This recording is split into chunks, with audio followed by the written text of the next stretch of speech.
Muslims by Ali Mahmoud.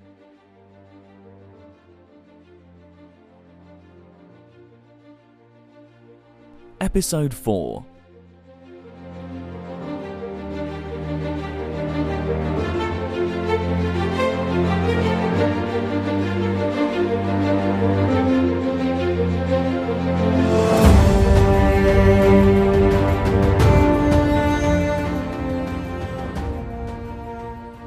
In the 12th century, the two great empires of the time were the Muslims in the Middle East and the Chinese in the Far East.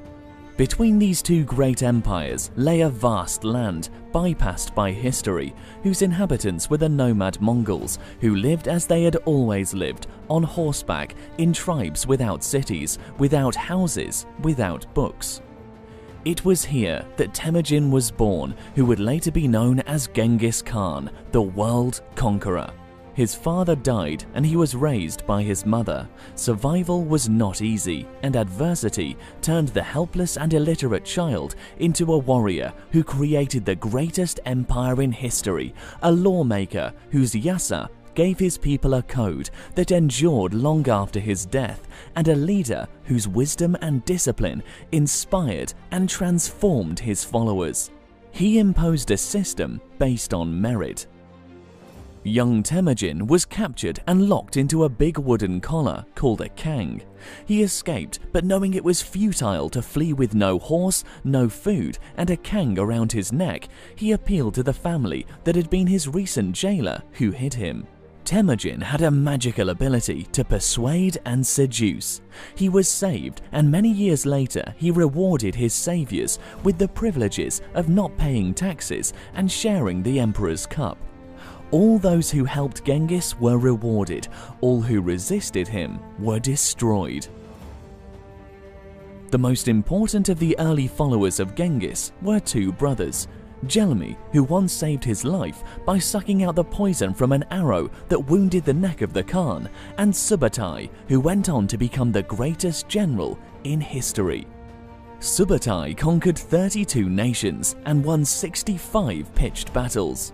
His achievements surpassed Alexander as he conquered Korea, China, Persia, Hungary, and Russia. Europe was only saved by the death of Genghis Khan, which required all Mongols to return to Mongolia to elect his successor. Subutai was a master of deception and surprise and possessed the soul of a gambler, which Napoleon considered the most important trait of a great general. In 1201, Genghis was the vassal of the Mongol warlord Ong Khan. In 1206, at the age of 39, he was proclaimed Khan of Khans. He said, "In the space of 7 years, I have succeeded in accomplishing a great work and uniting the whole world in one empire." In the 20 years he ruled till his death, he destroyed the Jin dynasty of North China and took the great empire of the Muslim Khwarezm Shah, which covered Central Asia and Afghanistan. Even after his death, Subutai continued his relentless march through Russia, sacking Moscow and Kiev. Genghis's sons and grandsons conquered Central Asia and the Middle East, destroying Baghdad and the Abbasid Caliphate. Genghis inspired terror. In revenge for the killing of his father, he ordered that every Tatar male taller than 3 feet be killed. When he defeated the Taitiot, their chiefs were boiled alive. For the Muslims, these were terrible times. The key to the invincibility of the Mongols was the horse. Every Mongol fought on horseback, he even slept on his horse, and when there was no food, he would open a vein from the neck of his horse and drink the blood. In the wide steppes, where there was always fodder for his horse, he was invincible. For an army of 100,000 with 500,000 horses, grasslands were as crucial as oil to a modern army. But most importantly of all was the leadership of Genghis Khan. His vision, wisdom, and uncanny instinct in recognizing the abilities of people as diverse as Subutai the general and the sage Yeliu Chutsai, and binding them with the loyalty he inspired, created a dedicated leadership that endured even after his death. No less amazing than his conquests was the Yasa, the code of law that this illiterate nomad, who had never seen a city, imposed on the 50 nations that comprised his empire. Criminal activity was totally eradicated. It was said that a naked virgin with a sack of gold could pass through the empire with complete security. Drunkenness was discouraged. A man who is drunk is like one struck on the head. His wisdom and skill avail him not. Get drunk only 3 times a month. It would be better not to get drunk at all, but who can abstain altogether? After Genghis's death, Subutai continued to lead the armies. Yeliu Chutsai ran the empire like a modern-day prime minister. His greatest contribution was to save the Chinese nation from Mongol genocide.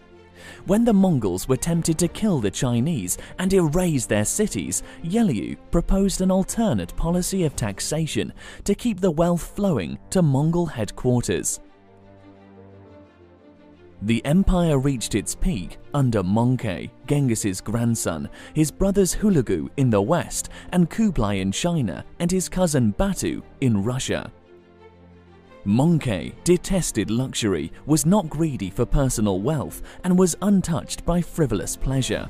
He was tolerant of all religions. The 8 years of his rule was a golden period.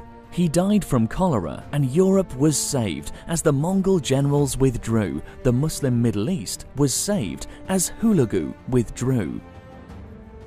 A strange twist of fate saved the Muslims from destruction from the Mongols. Berke, the brother of Batu, when traveling through Bukhara, converted to Islam. In Persia, only 30 years after the death of Hulagu, his descendant Ghazan also converted to Islam. Now both the Mongol empires in the Middle East and Russia were Muslim. They had come to conquer Islam, but instead Islam had conquered them, not through battle, but by winning their hearts and souls.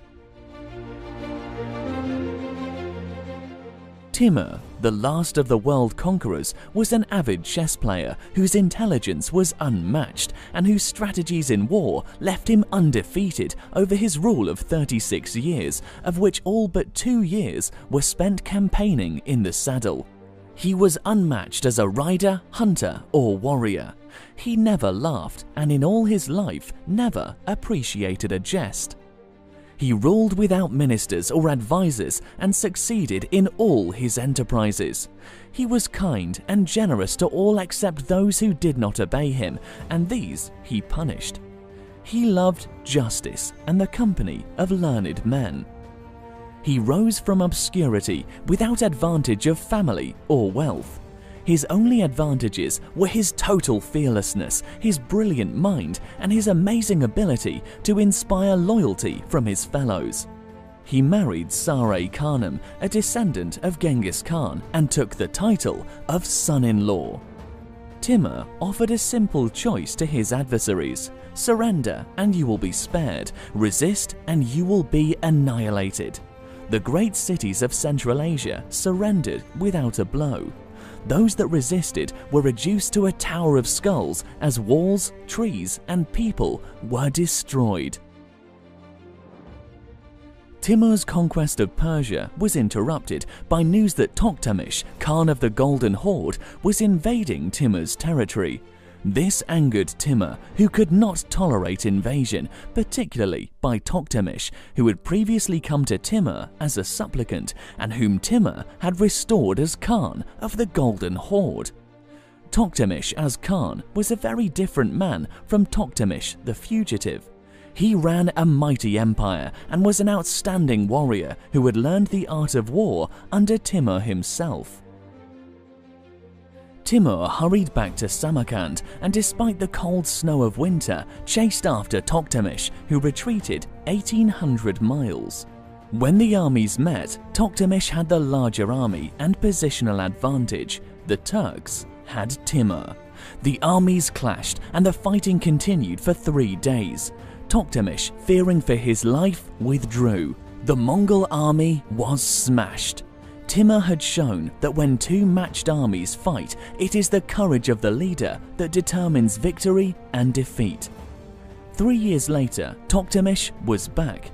Once again, Timur defied danger, but Toktamish withdrew to save his own life. The Golden Horde was destroyed. Saray, their capital, was plundered and torched, leaving Toktamish a fugitive, never again to threaten his master Timur. Next, Timur marched to India, where he took Delhi.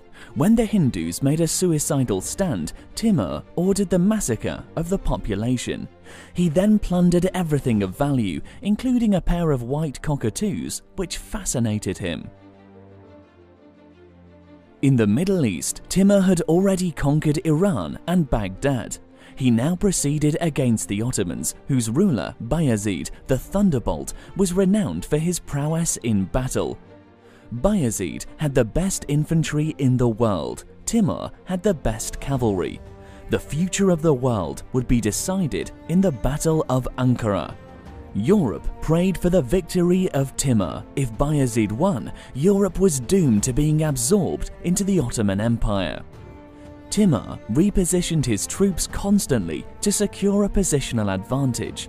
For 8 days he disappeared, then finally reappeared between Bayezid and Ankara.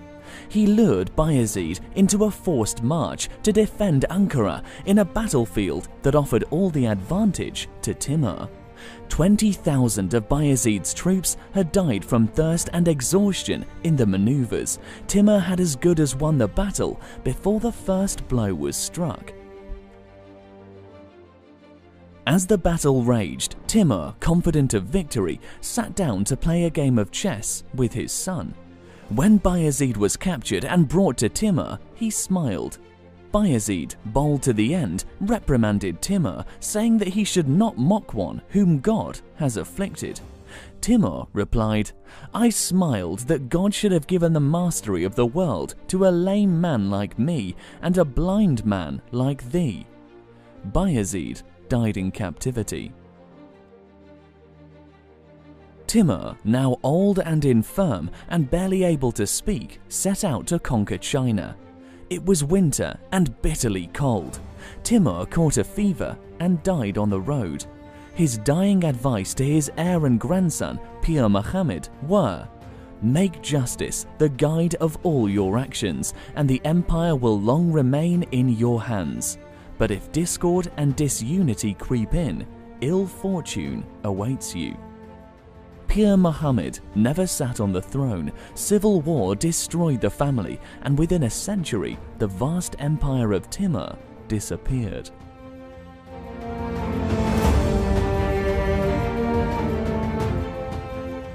The Delhi Sultanate.